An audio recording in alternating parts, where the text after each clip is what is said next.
So, editing these videos is a huge bottleneck. My workflow's getting faster, but it's still not fast enough. We left Denver and headed towards Pikes Peak. But wait, what about the Casa Bonita episode? Well, I just don't have time to edit it right now. I'm either driving, eating, touring, sleeping, writing, or editing. So, I'm gonna have to edit it later. And it's the same story with the extra special episode of my Here's How the Real World Works talk for a bunch of DSA students. The Punnett Square of Capitalism. This episode is the priority. This is the Eclipse episode. Right now, as I write this, it is Sunday, the day before the eclipse. So I'm gonna blitz through the rest of our journey to get us up to the present day. I tried to fly the drone again, but was foiled at every turn, and each attempt only consumes more precious time. It's carbonated. You gotta try this. We took a train up to Pikes Peak. Well, not to the top, since it was covered in 20 feet of snow. The altitude still made me woozy even after we got down. Then we toured the fake Mesa Verde. You choose this moment to blow your nose. It is so much cooler in here. No drones allowed. Then I felt better and Catherine felt worse, probably from the sickness I got earlier. It didn't hit her as hard, but it lasted several days. We drove east. There's something I need to do in Kansas. We still aren't sure where we'll see the eclipse from, but long-term weather forecasts are saying that Texas is not looking too good. I saw a few that implied the Carbondale area could be the only cloud-free spot. What absolute chaos that would be. Here are some screenshots of various predictions. It's all over the place. I don't know if I've ever been to this eastern part of Colorado. It's so flat. Pikes Peak slowly dips below the horizon behind us, but it never seems to shrink in size. I don't have time to do the fancy map in After Effects, so maybe I'll just do a few Google Maps screenshots. Even that takes time. There were so many wind turbines. I should have known it's too windy to fly the drone. Okay, now I got it. At night, they all blink simultaneously. It's cool. We spent the night at yet another Flying J. I recognize this from the ferry. This is wind protection from when you exit. There's no way I'm using the drone. Then as we drove deeper into Kansas the next day, visibility decreased because of dust. There were a lot more wind turbines. It's so flat, I couldn't live here. I need mountains. And then we went to spread my grandfather's ashes by his headstone. I'm not going to show you much of this. I actually got a lot of beautiful shots, but I got them to make a video for my family, not for YouTube. This is my favorite photo of him. It was taken right after open heart surgery. He got kicked by a cow. They put in a metal valve, and ever since then, his heart's ticked like a watch. I used to bury my head in his chest to hear his heart ticking. He died 14 years ago, and I still miss him. Then we went to see the largest ball of twine, which I think he would have found funny. My life is complete. I can now die happy.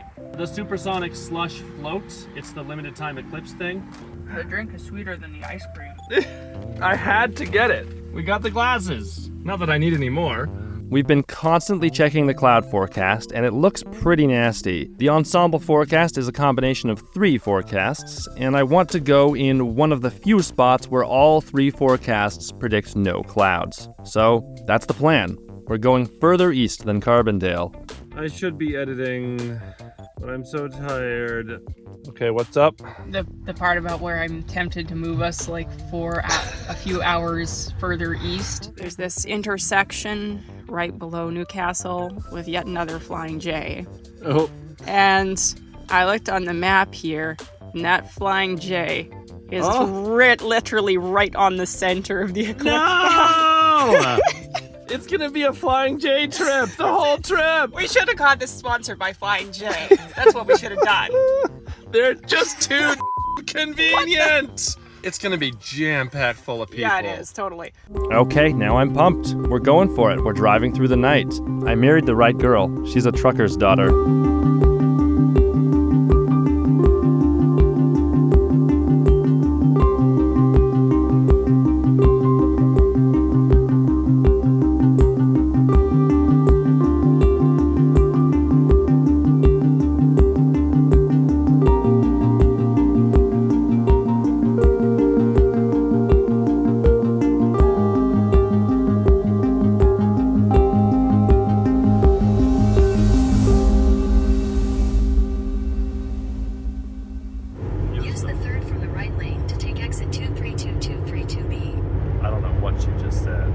We made it to the other side of St. Louis that same night and crashed at, you guessed it, another Flying J. Catherine tells me we drove over 1,000 kilometers that day. Most days we're doing 375 kilometers. With just 4 hours of driving left to our destination the next day, we hit the road and finally, conditions were right for flying the drone.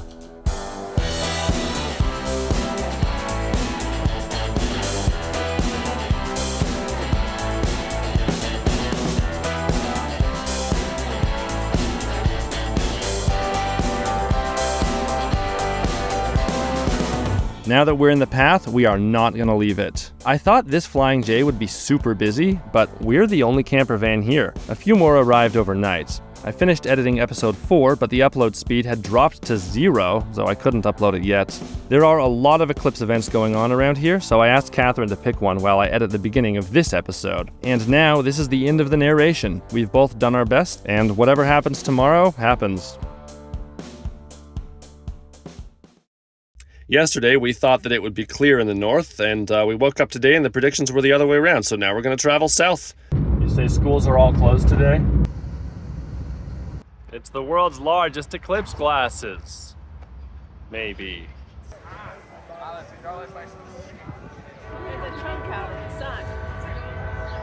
Cool, huh? Here's my camera. Here's the town. The clouds have pretty much disappeared. It's not quite half, I think. Oh, we're about to lose the sunspot. Ooh, that looks even better through my own eyes than the camera. Teeny tiny moon. That's the ultimate share. These motorcycle people just want attention. Boy, I hope they're not doing that during the eclipse.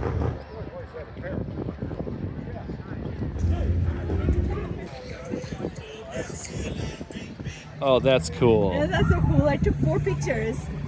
The light's weird, eh? Yeah, it's getting weird. It's like a cool sun. We do have high wispy clouds and a drone. It's not too noisy. I can't even hear it. Hey guys, want to see something cool? You can see the little tiny mini moon in the lens flare. Oh, that is cool. Yeah. You can see it reflected. We're about to lose the second sunspot. So right there. Almost looks like a dot on the screen. Yeah. Oh, cool. Yeah. Wild. Yeah. The sun is crazy. I need to learn a lot more. It's also like actually an incredibly stable star relative to other stars in the galaxy. There are pulsars, there are variable Cepheid stars. Like imagine like the star flashing at you all the time. How annoying would that be? What do you think? It's pretty weird. It's like 5 minutes away. Yeah, the air, everything's like weirdly, it's smoky, dark. Like, it just feels wrong. I've got barely a sliver left.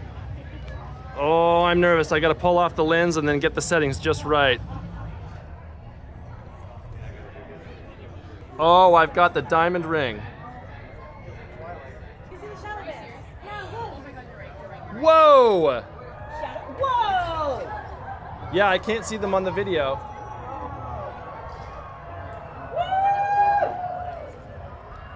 Oh, wow. Oh, it's coming out! It's happening! Woohoo! Oh, man, I forgot about this! Oh, yes! Oh my god! Oh my gosh. I gotta get the. Oh, I can see the prominences. You gotta check this out. Through there. Super red stuff around the edges. Awesome. And we can see Venus, I think. Oh, the shot is going well. I mean, I can see the red just with my naked eye. Yeah. Oh man, it's bigger than I remember. You see the red dot at the very bottom of it? Yeah, what is that? That's an ejection of solar mass. It's called a prominence. That's so cool. Yeah. This is amazing. What do you think, Catherine? Was it worth it? Oh, it's really cool. Yeah, that is something else.